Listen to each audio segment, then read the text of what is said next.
Welcome to the YouTube channel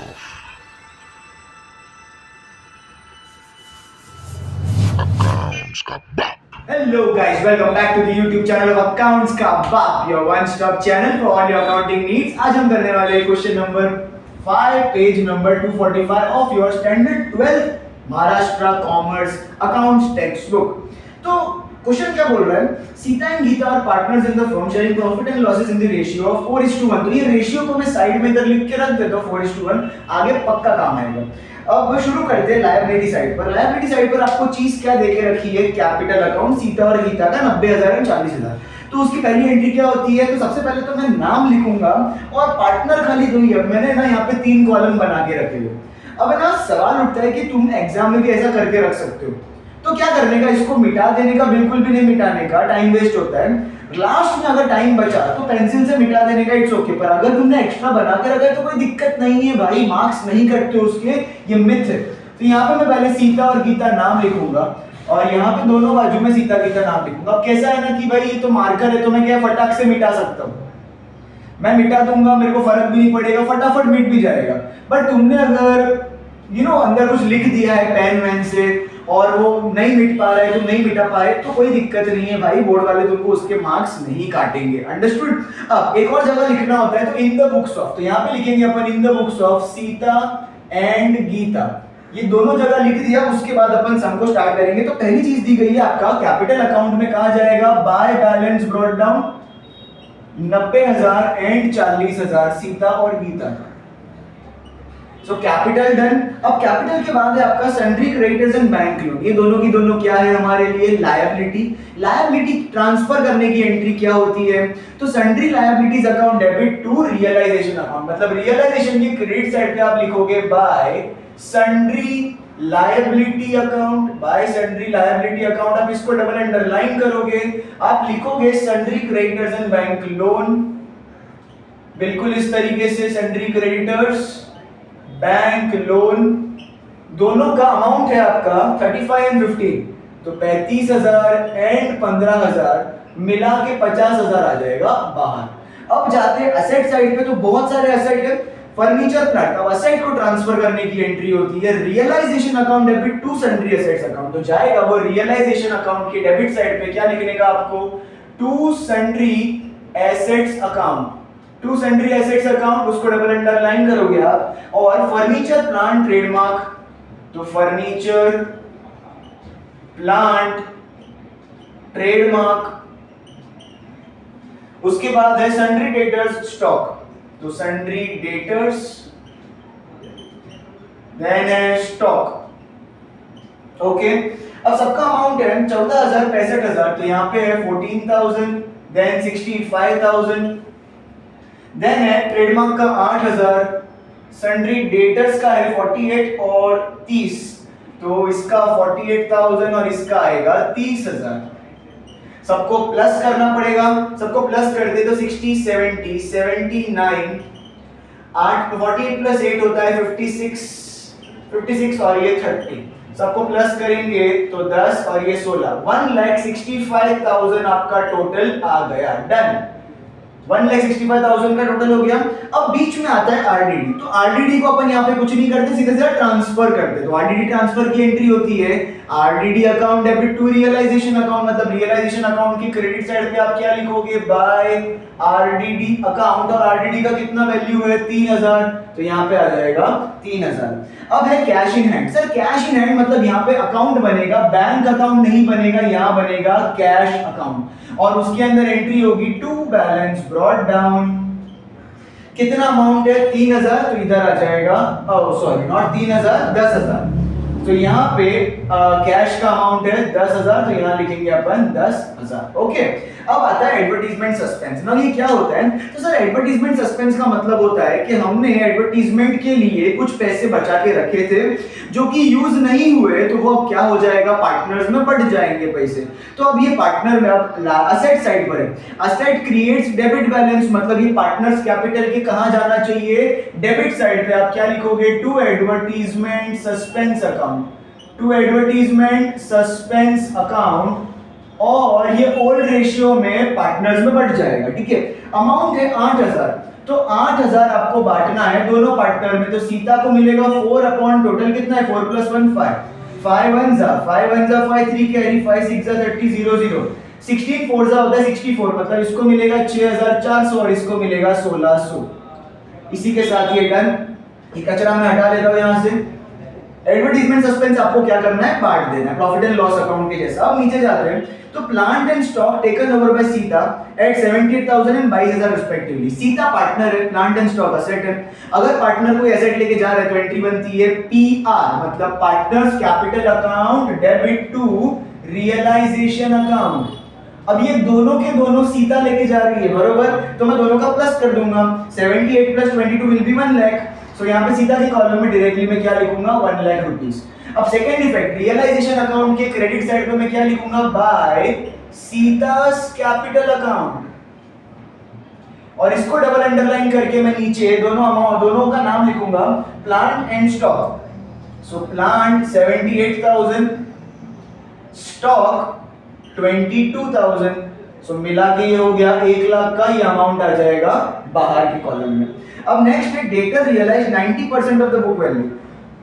sir 90% of the book value का मतलब है, सी मेरा डेटर्स का बुक वैल्यू कितना है 48,000, उसमें से 90% पैसा मिल गया पर 10% नहीं मिला, मतलब नुकसान हो गया, आरडीडी हो गया बेसिकली। तो 10% कैलकुलेट करो, 90% क्यों कैलकुलेट करना है, तो 48,000 में से 10% होता है 4,800, वो नहीं मिला, कैंसिल आउट करो, 48 में से 4 गया तो 44 और 800 गया तो 43,200, मतलब डेटर्स में से कितना पैसा मिला अपने को 43,200 मिला, ओके।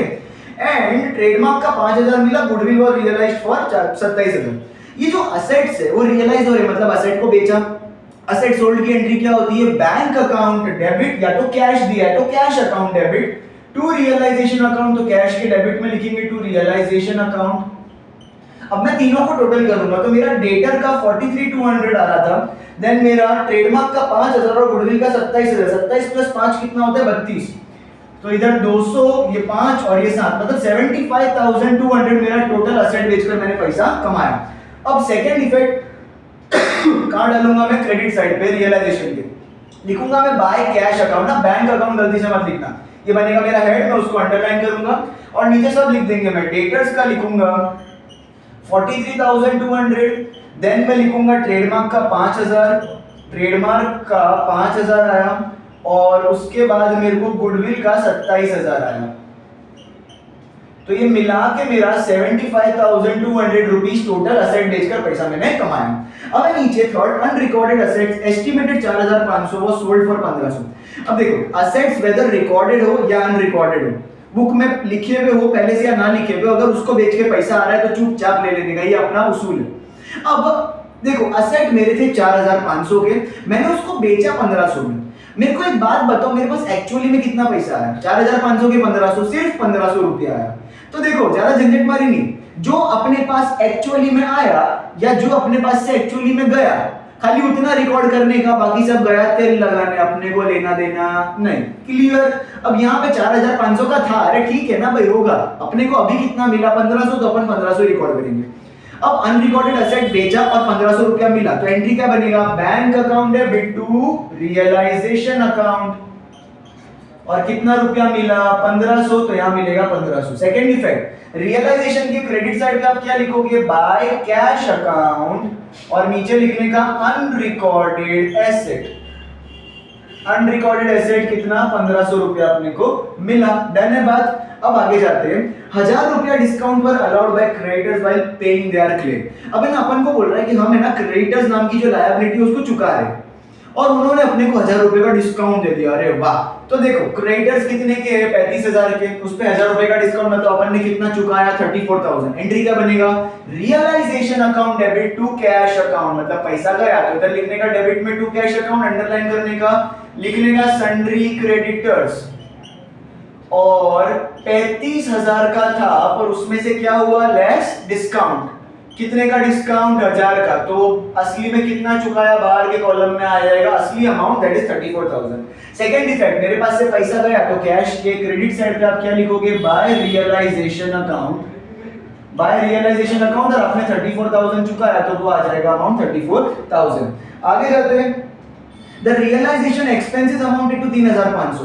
अपन को कंपनी को फर्म को क्लोज करने के लिए जो लीगल खर्चे लगे वो हो गया 3500 का। सेम एंट्री वापस रिपीट होगा, realisation account debit to cash account, ये बनेगा हेड, अंडरलाइन करेंगे और नीचे लिखेंगे रियलाइजेशन एक्सपेंसेस, रियलाइजेशन एक्सपेंसेस 3500।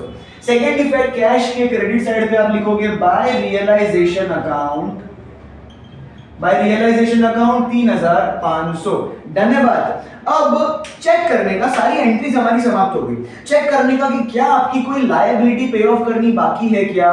तो देखो अपन को वो बोला नहीं होगा, अपन को फिर भी वो खुद से करना है। तो देखो मेरी लायबिलिटी दो थी, एक सन्ड्री क्रेडिटर्स और एक bank loan. Sundry creditors I have paid it, वो पे हो चुका है, पर बैंक लोन पे हुआ है क्या, नहीं हुआ, तो वो अपने को बोला भी नहीं है, बट स्टिल अपने को पे करना है। तो अगर बैंक लोन पे पे करूंगा तो उसकी एंट्री क्या बनेगी, realisation account debit to cash account. तो रियलाइजेशन के डेबिट में मैं क्या लिखूंगा, टू कैश अकाउंट, अंडरलाइन करूंगा और नीचे लिखूंगा बैंक लोन।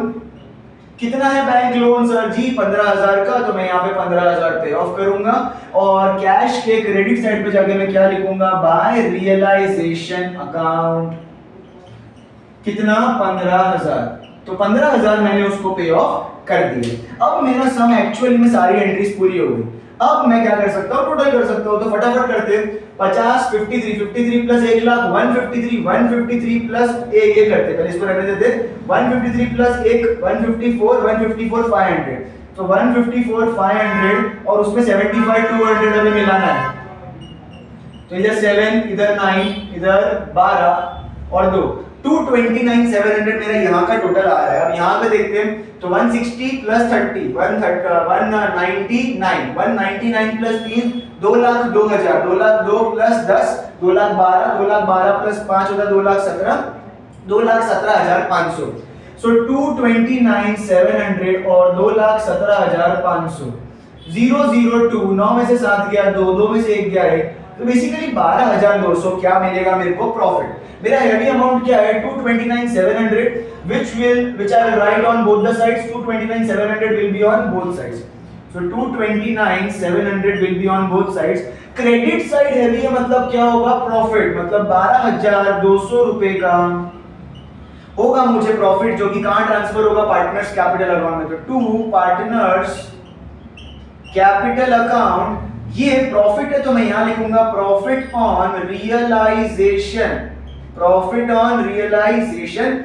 दो पार्टनर है सीता एंड गीता, तो इनका रेशियो क्या है, 4/5 एंड 1/5, तो यहां मैं लिखूंगा 4/5 एंड 1/5। नाउ 12,200 को मैं बांटूंगा 4/5 में, तो 5 1s 5 2s 10 2 carry, 5 4s 22 carry, 5 4s 20, 0 2440 into 4, अगर मैं इसको into 4 करूं तो 4 0s 0, 4 4s 16, 4 4s 16 17, 4 2s 8 9, मतलब 9,760 रुपए का प्रॉफिट इसको मिलेगा और 2,440 रुपए का प्रॉफिट मिलेगा इसको। ये सारे कचरे को फटाफट मैं हटाता हूं ताकि थोड़ी क्लैरिटी मिल सके। ओके, अब ये प्रॉफिट हुआ, प्रॉफिट कहां जाएगा, पार्टनर्स कैपिटल के क्रेडिट साइड पे। क्या लिखेंगे अपन, ये कहां से आया, रियलाइजेशन अकाउंट से, तो यहां लिखेंगे बाय रियलाइजेशन अकाउंट और ब्रैकेट में क्या लिखेंगे अपन, इसके प्रॉफिट कितना है, तो 9,760 और 2,440। Very good. अब देखोगे तो यहाँ पे 90 और 99,760 है, तो यहाँ पे तुम्हारा अमाउंट बन रहा है 99,760, परंतु यहाँ अमाउंट बन रहा है 1,06,400, तो of course 1,06,400 is your heavy amount, तो 1,06,400 will be on both sides. 1,06,400 में से 99,760 क्या कर दूंगा मैं, माइनस, तो 0, 10 में से 6 गया 4, 13 में से 7 गया तो 6, 15 में से 9 गया तो 6 और 9 में से 9 गया तो बेसिकली 6,640 रुपया तुम क्या करोगे, ट्रांसफर करोगे। कचरे को हटा देता हूं, ये कहां ट्रांसफर होगा, बैंक में, तो यहां लिखा जाएगा बाय बैंक अकाउंट। अब यहां देखते तो यहां तो 1600 ही है, पर यहां पे कितना है, 42,440, 42,440 हेवी अमाउंट बोथ साइड्स। अब उसमें से 42,440 में से 42 440 में से 1600 रुपया माइनस करना है तो 04। 14 में से 6 गया तो बचेगा 8, ऑफ कोर्स इधर 0 और ये 40,840, ये बचेगा 40,840। ये मैं क्या लिखूंगा, टू बैंक अकाउंट। अब आप देखोगे तो एक इस तरफ आया है बैलेंस और एक इस तरफ आया बैलेंस, कोई दिक्कत नहीं है। जिसका बैलेंस डेबिट में है वो बैंक में, इधर कैश में, सॉरी सबसे बड़ी गलती, यहाँ पे कैश लिखना है मुझे, बैंक नहीं लिखना है। यहाँ पे कैश आएगा क्योंकि नीचे कैश अकाउंट है, सो सॉरी। अब इधर कैश है तो ये जाएगा क्रेडिट साइड पे डेबिट से।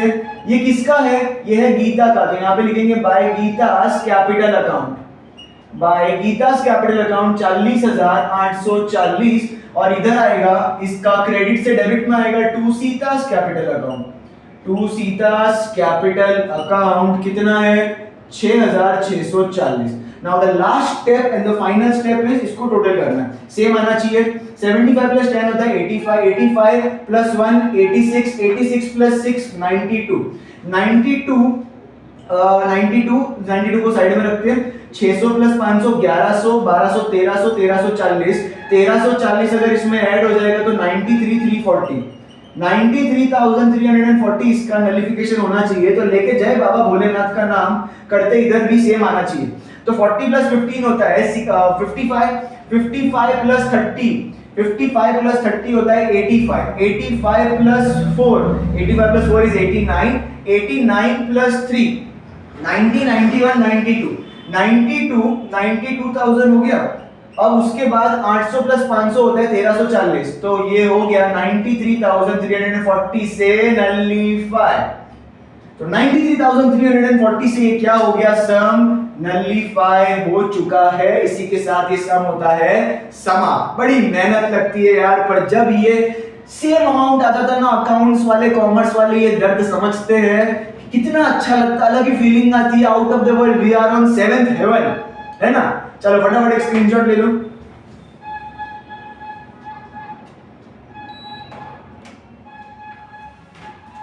तो आई होप आपको ये सब अच्छा लगा होगा और ये सब समझ में आया होगा। सबसे बड़ी बात तो है, अगर ये कॉन्सेप्ट अच्छा लगा हो तो लाइक शेयर सब्सक्राइब करना। अगर कोई डाउट है तो कमेंट सेक्शन में बताना। फिर मिलते हैं यार अगले वीडियो में, तब तक के लिए बाय बाय।